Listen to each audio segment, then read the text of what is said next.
आपल्या सगळ्यांचं स्वागत आहे द नुरा शो. मी दानिश अन्सारी आणि आज आपल्यासोबत आहे बबलू पाटील. भारत टेनिसमधलं एक मोठं नाव म्हणजे बबलू पाटील आज आपल्या शोवरती नक्कीच आले आहेत. आज आपण यांच्यासोबत काहीतरी गप्पा गोष्टी आहे नक्की त्यांच्या क्रिकेट करिअरबद्दल आज बोलणार आहोत. तर बबलू सर आपलं स्वागत आहे आपल्या द नुरा शोमध्ये. नक्कीच आपण ISPL बघितलं. ISPLला क्रिकेटचे ज्यांना गॉड मानलं जातं सचिन तेंडुलकर ते त्याचे ब्रँड अँबॅसिडर आहे. त्यांच्यासोबत आपण अमिताभ बच्चन आहे. जेव्हा तुम्ही सचिन तेंडुलकर यांना भेटला तर त्यावेळेस तुमचं काय होतं रिॲक्शन? त्यावेळेस म्हणजे फर्स्ट टाईम ज्या दिवशी ओपनिंग होतं ISPLचं त्या दिवशी एकच मॅच होती. आमची मॅच नव्हती. आम्हाला सगळ्यांना बोलवलं होतं आणि मी असं स्टेडियममधून वरती चाललो होतो आणि सचिन सर माझ्या शेजारून गेले पण मला समजलंच नाही का. बॉडीगार्ड वगैरे होते पण मी चाललो होतो. नंतर खाली गेल्यानंतर मला समजलं की ते सचिन सर आहेत. म्हणजे त्यावेळेस आपोआप म्हणजे की सचिन सर माझ्या शेजारून गेले त्यावेळेस एवढं म्हणजे हे झालं मला स्वतःला की. आणि त्याच्यानंतर मग आम्ही सगळेजण जाऊन त्यांना भेटलो. म्हणजे त्यांच्याकडे पाहिल्यानंतर त्यांना बघतच राहू की एवढे मोठे गॉड क्रिकेटचे त्यांना आपण पाहतोय, त्यांच्या हातात हात दिला म्हणजे खूप भारी वाटलं. हे फक्त ISPLमुळं झालं. अमिताभ बच्चन सर असतील किंवा सगळेच जे ॲक्टर म्हणजे सगळेच असतील सेलिब्रिटी. आमचे संघ मालक जे सूर्या म्हणजे ते तर खूप खूप मोठे होते आणि त्यांनी आमच्यासोबत सेल्फी म्हणा किंवा आमच्यासोबत राहिले नाही का. त्यावेळेस इतकं छान वाटलं की हे फक्त ISPLमुळं झालं. बाकी आणि ते आमच्यासोबत असे होते की म्हणजे ते एकदम नॉर्मल, असं काही नव्हतं की ते सेलिब्रिटी आहेत खूप, एकदम नॉर्मल वागत होते. म्हणजे ISPLमुळं खूप काही हे झालं आमच्या म्हणजे टेनिस क्रिकेट म्हणजे म्हणता येईल की खूप मोठी लीग झाली ती आणि त्यामुळे नक्कीच टेनिस क्रिकेटचा प्रचार वाढला, खूप वाढला. आणि आता नक्कीच प्रत्येक टेनिस क्रिकेटर हा विचार करत असेल की मला आता एक मोठी लीग म्हणजे ISPL खेळायची. नक्कीच ISPL आणि माझं वैयक्तिक मत आहे की त्यांनी खेळलंच पाहिजे ISPL. नक्कीच आता आपण बघितलं गेलं मागील वर्षात ISPLमध्ये खूप म्हणजे कमी जे प्रोफेशनल टेनिस क्रिकेट खेळतात खूप सारे असे ट्रायलमध्ये आलेले पण ज्यांचं आता मग भारत टेनिसमध्ये खूप मोठं नाव आहे. काही लोकांनी असं विचार केला असता ही टुर्नामेंट होणार नाही होणार. बरोबर. खूप लोकांनी असा विचार केला. मग तुम्ही त्यावेळेस कसे गेले की नाही ही होणार, मला आता ट्रायल द्यायचं आहे? मला पण फर्स्ट टाइम तसंच वाटलं होतं. कारण देहू रोडला ISPLवाले आले होते. उमेश नायडूची टुर्नामेंट होती 5 लाखाची. त्यावेळेस तिथे आले होते. ते सगळ्या प्लेयरला त्यांनी फॉर्म भरायला सांगितले होते जे चांगले म्हणजे प्लेयर आहेत ते. पण त्यावेळेस पण ग्राउंडवरती अशी चर्चा होती की नाही होणार म्हणून, नाही होणार ती टुर्नामेंट. असं एवढं मोठं प्राईज कधी होईल का टेनिस क्रिकेटमध्ये किंवा एवढ्या मोठ्या प्लेयर एवढ्या मोठ्या 1 करोडमध्ये ऑप्शन होणार का प्लेयरचं? नाही होणार. कारण टेनिस क्रिकेटमध्ये असं कधी झालंच नाही आत्तापर्यंत. तर सगळ्यांना असं वाटत होतं, मला वैयक्तिक पण वाटत होतं की नाहीच होणार म्हणून. पण ज्या वेळेस सिलेक्शन वगैरे सुरुवात झाली मग त्या म्हणजे फॉर्म तर मी भरलेलाच होता. मग ते हळूहळू ज्यावेळेस पाहिलं की कोटेन sir, Kalyani sir, Chandra sir म्हणजे हे मोठे मोठे प्लेयर त्यांचा सहभाग होता त्याच्यामध्ये. मग त्यावेळेस असं वाटलं की होईल नक्कीच.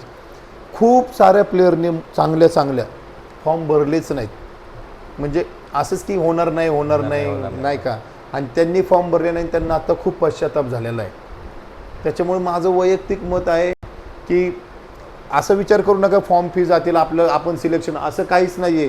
कोणाचं नशीब काही होऊ शकतं. अंडर 19च्या तर प्लेयरला माझं खूप सांगणं आहे असं की अंडर 19चे 2 प्लेयर प्रत्येक टीममध्ये आहेत पूर्ण.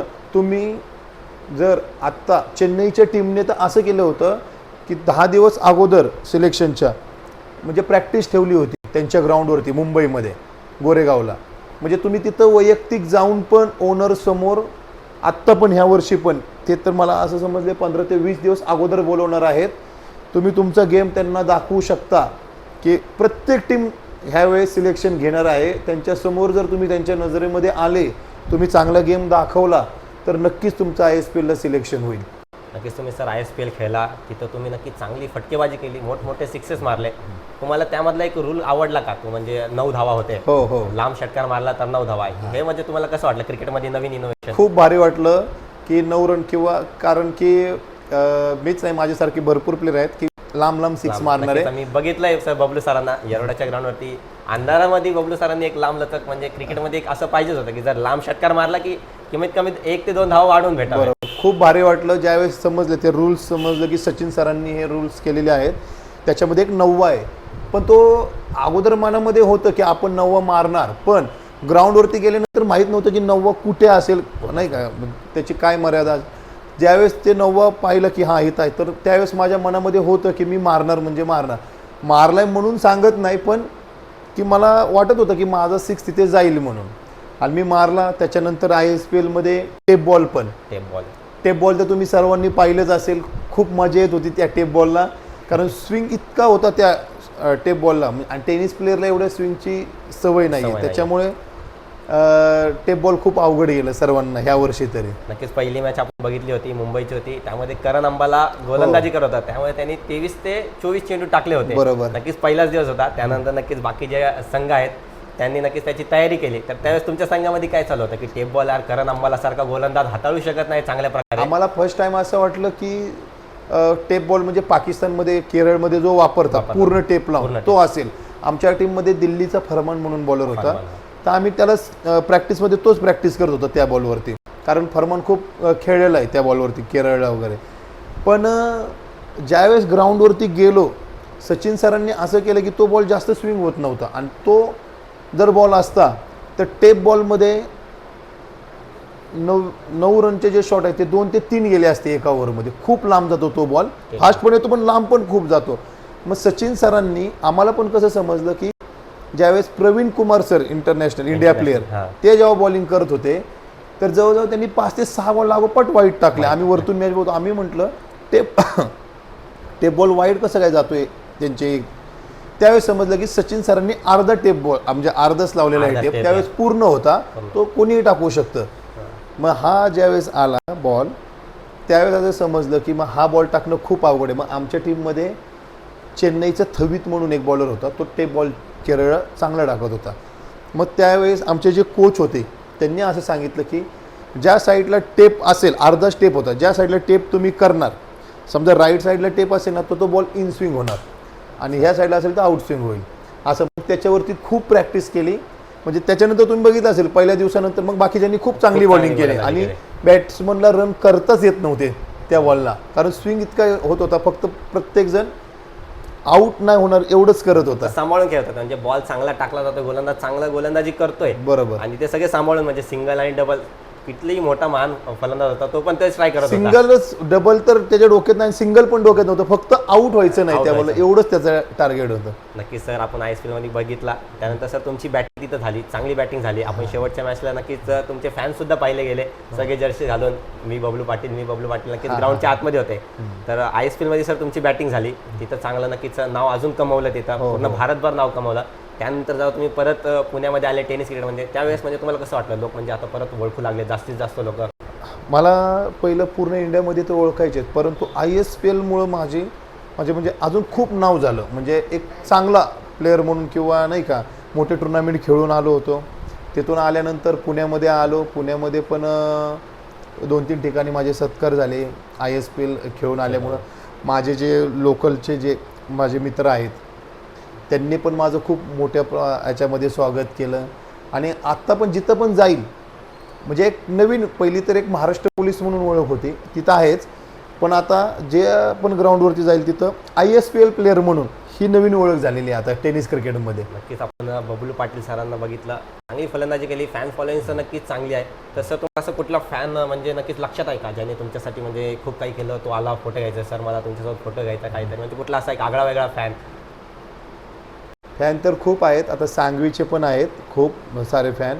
नंतर माझा नवनाथ म्हणून एक खूप मोठा फॅन आहे, आणि जे माझे लोकलमध्ये जे आहेत की हेमंत असेल, प्रकाश असेल, म्हणजे भरपूर असे माझे लोकलमधले जे मित्र आहेत. माझा एक मित्र होता नितीन शिंदे म्हणून, मित्र म्हणजे तो माझा भाऊच होता, आणि तो एक्सपायर झाला. महाराष्ट्र पोलीस होता, पुणे पोलीस होता, आणि काही गेल्या वर्षी तो ॲक्सिडेंटमध्ये एक्सपायर झाला. माझं बघितलं तर पूर्ण इंडियामध्ये माझा त्याच्यासारखा फॅन कोणीच नव्हता, कारण मी महाराष्ट्रामध्ये नागपूर असेल किंवा इकडं सिंधुदुर्ग असेल, त्याला समजलं माझी मॅच आहे, मी ग्राउंडवरती जायच्या अगोदर तो वैयक्तिक खर्चाने माझ्या अगोदर तिथं असायचा, म्हणजे माझ्या मॅचसाठी. तो खेळत वगैरे काही नव्हता, म्हणजे माझा खूप जवळचा होता तो, आणि तोच माझा सर्वात मोठा फॅन. नक्कीच आपण बघितलं एक फॅन असतो, आणि नवनाथ म्हणून त्यांचे एक म्हणता येईल की भाऊच होता, पण तो फॅन म्हणजे आता मी सर आमच्या येरोडा क्रिकेटमध्ये सुद्धा बघतो आसपास, म्हणजे जेवढे फॅन्स असतात जे क्रिकेट बघतात, कोणाला असं माहीत पडलं की अरे बबलू पाटील हे तर फलंदाजी करणार आहे आज, सगळे ग्राउंडवरती असे भिंतीवरती बसतात हो, की अरे हो. बबलू पाटील सारखा फलंदाजी करणार आहे. तर नक्की सर तुमची ओळख खूप मोठी आहे टेनिस क्रिकेटमध्ये. तर त्यानंतर आपण बघितलं सर, आता तुम्ही असं मानता का टेनिस क्रिकेटमध्ये सुद्धा आता टेनिस क्रिकेटर सुद्धा आता म्हणजे सेलिब्रिटी होत चालले? कारण की खूप सारे असं म्हणता येईल की सगळे येतात सर फोटो हो हो तुम्ही असं मानता का आता टेनिस क्रिकेटर सेलिब्रिटी बनत हो चाललेत? झालेलंच आहे. मी स्वतः कितीतरी जागेवरती स्कूलमध्ये असेल किंवा असं टुर्नामेंटला असेल, मला खूप जागेवरती सेलिब्रिटी म्हणून बोलवलेलं आहे आत्तापर्यंत. आणि मीच म्हणजे भरपूर प्लेयर असे टेनिस प्लेयर की त्यांना कधी वाटले नव्हतं की ते सेलिब्रिटी म्हणून जातील असे, आणि खूप सारे प्लेयर आहेत असे की ते सेलिब्रिटी म्हणून आत्ता जात आहेत. आणि टेनिस क्रिकेटने एक त्यांना ओळख दिलेली आणि ते जात आहेत, सेलिब्रिटी झालेलेच आहेत टेनिस प्लेयर पण. नक्की सर, प्रत्येक खेळाडू हा टेनिस क्रिकेट खेळत असतो. तुम्ही सुद्धा म्हणजे सुरुवातीला टेनिस क्रिकेट केला, म्हणजे त्यावेळेस कधी असा विचार केला की मला लेदर बॉल क्रिकेटकडे वळायला पाहिजे, मला म्हणजे आता टेनिस क्रिकेटला त्यावेळेस एवढी ओळख नव्हतीच, मात्र म्हणजे तुम्ही त्यावेळेस विचार केला की मला लेदर क्रिकेट खेळायचं आहे, इंडिया खेळायचं आहे, रणजी खेळायचं आहे, नाही विचार केला होता का? कारण माझ्या हडपसरमध्ये तरी आमच्या एवढं असं हे काही नव्हतं टेनिस क्रिकेटचं, सॉरी लेदर क्रिकेटचं. आणि म्हणजे त्यावेळेस अशी परिस्थिती नव्हती आमची की मी ते बॅट वगैरे, त्याच्यामुळे माझ्या डोक्यात ते आलंच नाही विचार कधीच. कारण मी ते मला डोक्यात एकच विचार होता की ते खूप महाग आहे ते किट घेणं वगैरे, आणि ते घेऊ शकत नव्हतो आमचे घरचे पण नाही, आणि म्हणजे माझ्या मनात तो विचार आलाच नाही. फक्त एकच की त्यावेळेस एकच डोक्यात होतं की टेनिस क्रिकेट खेळायचं, टेनिस क्रिकेट इतक्या पुढं जाईल किंवा मी वैयक्तिक की एवढ्या टुर्नामेंट खेळेल की माझं टार्गेट एकच होतं की पुण्यामध्ये मला खेळायला भेटलं तरी खूप भारी वाटत होतं. पण तिथून पुढे पुण्यामध्ये किंवा आपल्या आंबेगाव, मनसर साईड, आळेफाटा साईड कोणी खेळायला कधी बोलवलं तर खूप छान वाटायचं की असं वाटत होतं की कधी जाईल ग्राउंडवरती खेळायला, आपल्याला बोलवलं आहे. आणि मग टू व्हीलर घेऊन त्यावेळेस जायचो. आणि त्यावेळेस कधीच असं डोक्यात आलं नाही की टेनिस क्रिकेट इतकं मोठं होईल आणि मी आउट ऑफ स्टेटसुद्धा खेळायला जाईल, तिकडून मला कधी खेळायला बोलवतील, असं कधी डोक्यात नव्हतं. सर तुम्ही म्हटलं टेनिस क्रिकेट तुम्ही म्हणजे लेदर क्रिकेटकडे गेलाच नाही. नाहीच म्हणजे गेलो. सर तुमची त्यावेळेस घरची परिस्थिती काय होती, काय होतं म्हणजे घरचा बॅकग्राऊंड त्यावेळेस काय होता? कारण की घरचं म्हणजे चांगलं होतं, पण मी कॉलेजला होतो, मोठा भाऊ पण कॉलेजला होता, आणि वडील माझे म्हणजे हडपसर भाजी मार्केटमध्ये आमचा गाळा होता तिथं असायचे. आणि मग त्यावेळेस असं काही नव्हतं की खूप परिस्थिती हे, पण आईवडिलांचं क्रिकेट म्हणजे काही डोक्यात नव्हतंच. म्हणजे त्यावेळेस माझेच नाही, प्रत्येक त्यावेळेचं क्रिकेटचं असं होतं की कारण त्यावेळेस IPL वगैरे काहीच नव्हतं, त्याच्यामुळे प्रत्येक आईवडिलांचं क्रिकेट म्हणजे ते मारायचेच, क्रिकेट खेळायचं नाही, फक्त अभ्यास एवढंच डोक्यामध्ये होतं, आणि नोकरी लागली पाहिजे हेच. त्याच्यामुळे आणि आमच्या इथून तर शक्यच नव्हतं, कारण कोणता प्लेअर असा गेलेला नव्हता पुढे की त्याला बघून तरी ते घरचे पाठवतील असं, त्याच्यामुळं नाहीच. घरच्यांनी कधी असा सपोर्ट केला का तो टेनिस क्रिकेट खेळ काम धंदा नक्कीच नंतर बघ, पहिले क्रिकेट? नाही, कधीच नाही.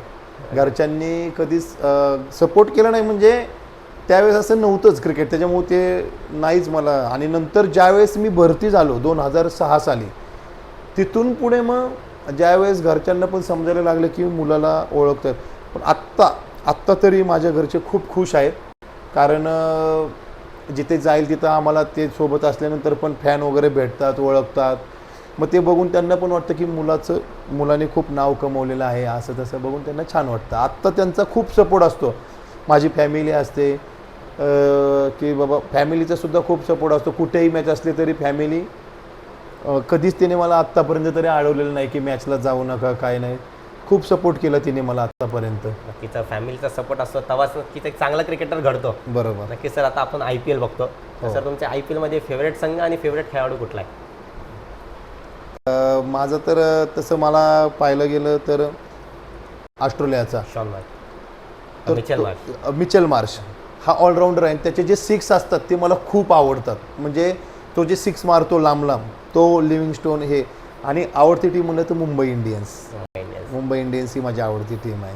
नक्कीच सरांसोबत आपला एक चांगलं असं बोलणं झालं, त्यांच्यासोबत गप्पा गोष्टी झाल्या. नक्कीच सर, माझ्या सबस्क्रायबरसाठी काहीतरी 2 शब्द नक्कीच म्हणा.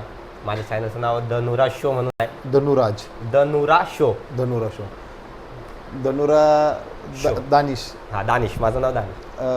थँक्यू. मला दानिशने माझा इंटरव्ह्यू, माझी माहिती घेतली आणि मलाही खूप छान वाटलं. आणि धनुरा धनुरा शो, बरोबर. धनुरा स्पोर्ट्स, धनुरा शो. धनुरा शो म्हणून चॅनल आहे दानिशचा. ह्या चॅनलला सर्वांनी जे पण माझे इंटरव्ह्यू पाहतील, माझे जे फॅन असतील, माझे जे सपोर्टर असतील, त्यांनी धनुरा चॅनलला सबस्क्राईब करा. आणि दानिश म्हणजे खूप छान माझा इंटरव्ह्यू घेतला आहे म्हणून नाही, पण तो माझा फॅन पण आहे, एरोडामध्ये असतो आणि त्याचा हा चॅनल आहे, त्याला सबस्क्राईब करा. नक्कीच सर, बबलू पाटील सर हे आपल्या चॅनलवरती आला, नक्कीच त्यांचं मनापासून धन्यवाद सर. आणि आता आपण हा इंटरव्ह्यू इथे एंड करूया. नक्कीच थँक्यू सर. थँक्यू.